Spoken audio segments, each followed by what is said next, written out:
ഈ ബേൺ വരുമ്പോൾ സാധാരണ ഇപ്പോൾ വീട്ടിൽ വെച്ചാണ് ഒരു പൊള്ളലുണ്ടായ ആദ്യമേ നമ്മുടെ അമ്മമാരാണെങ്കിൽ എല്ലാവരും പേസ്റ്റ് എടുത്ത് തേക്കൂ എന്ന് പറയും. സാധാരണ വേസ്റ്റ് അല്ല, കോൾഗേറ്റ് കോൾഗേറ്റ് കോൾഗേറ്റും കൊണ്ട് ഓടി എടുത്ത് വരും. തേക്കൂ ഇത് പറയാതെ വയ്യ, അത് വളരെ ഒരു റിലവൻറ്റ് ക്വസ്റ്റ്യൻ ആണ്. ഓക്കെ.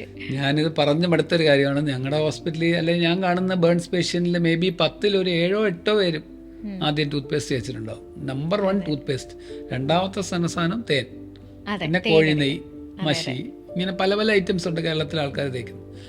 യഥാർത്ഥത്തിൽ പറഞ്ഞാൽ പൊള്ളിക്കഴിഞ്ഞാൽ ലോകത്തെല്ലായിടത്തും ഒരൊറ്റ ഫസ്റ്റ് എയ്ഡേ ഉള്ളൂ. എന്താണെന്ന് ഊഹിക്കാവോ? ഒരു ഫസ്റ്റ് എയ്ഡേ ഉള്ളൂ ശരിക്കും പൊള്ളലിന്. ശരിക്കും നമ്മുടെ സ്കൂളിലൊക്കെ പോയി ടെക്സ്റ്റ് ബുക്കിലൊക്കെ ഉണ്ട് EVS. പക്ഷെ അന്നിങ്ങനെ ചുമ്മാ EVS ഇങ്ങനെ വായിച്ചു വിടുന്നു. അതെ, ആരും അതിന് വലിയ ഇത് കൊടുക്കുന്നില്ല. Basically immediate cooling under running tap water for എത്ര സമയം, അതാണ് ആരും ശ്രദ്ധിക്കാത്തത്. For at least 20 minutes. അത് വിശ്വസിക്കത്തില്ല. അടുത്ത തവണ നമ്മളൊന്ന് പൊള്ളുമ്പോൾ എനിക്കിപ്പോ ഓർമ്മയുണ്ട്, അതിങ്ങനെ നമ്മള് ടാപ്പിന്റെ താഴെ കൊണ്ട് വെക്കണമെന്ന് അതിലൊരു പിക്ചർ വരച്ചിട്ടുണ്ടായിരുന്നു. എല്ലാ ബുക്കിലും ഉണ്ട്. നമ്മൾ അന്നത്തെ EVS പിള്ളേരായിരിക്കുമ്പോ ഇങ്ങനെ പഠിക്കുന്നു, പിന്നെ അത് മറക്കുന്നു.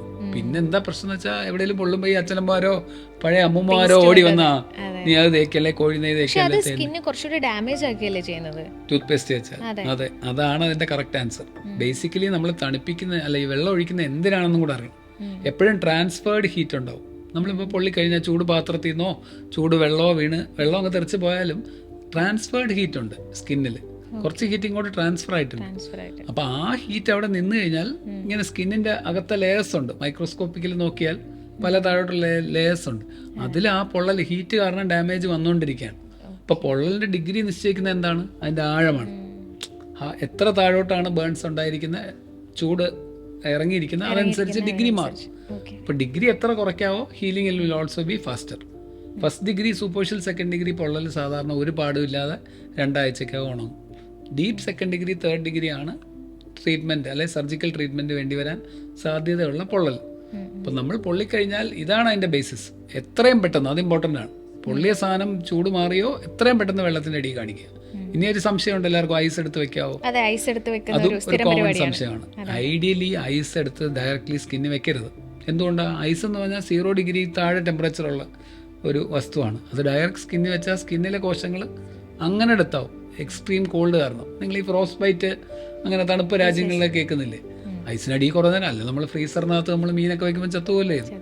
അപ്പോൾ ഒരിക്കലും ഐസ് ഡയറക്ട്ലി കോണ്ടാക്റ്റിൽ വെക്കരുത്. ചുമ്മാ നോർമൽ വെള്ളം മതി, ഏതാണോ അവൈലബിൾ അതിൻ്റെ അടിയിൽ. ഇപ്പോൾ പൈപ്പ് വെള്ളമൊക്കെ ക്ഷാമമാണെങ്കിൽ ഞാൻ എന്ത് പറയും, ഓടിപ്പോയി നിങ്ങളൊരു വലിയ ബക്കറ്റ്, ഇപ്പോൾ കയ്യോ വല്ലതും ആണെങ്കിൽ വലിയൊരു ക്വാണ്ടിറ്റി വെള്ളം എടുത്തിട്ട് അതിൽ മുക്കി വെച്ചാലും സെയിം എഫക്റ്റ് കിട്ടും. പക്ഷേ അറ്റ്ലീസ്റ്റ് 20 മിനിറ്റ് ചെയ്യാൻ ശ്രമിക്കണം.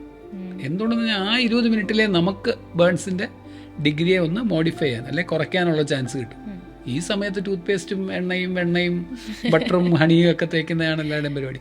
അപ്പോൾ ചൂട് അതിൻ്റെ അടി ട്രാപ്ഡ് ആവുകയാണ്. പ്രത്യേകിച്ച് ഗുണമില്ല. വേൾഡ് ഓവർ ഒരൊറ്റ ഫസ്റ്റ് എയ്ഡേ ഉള്ളൂ.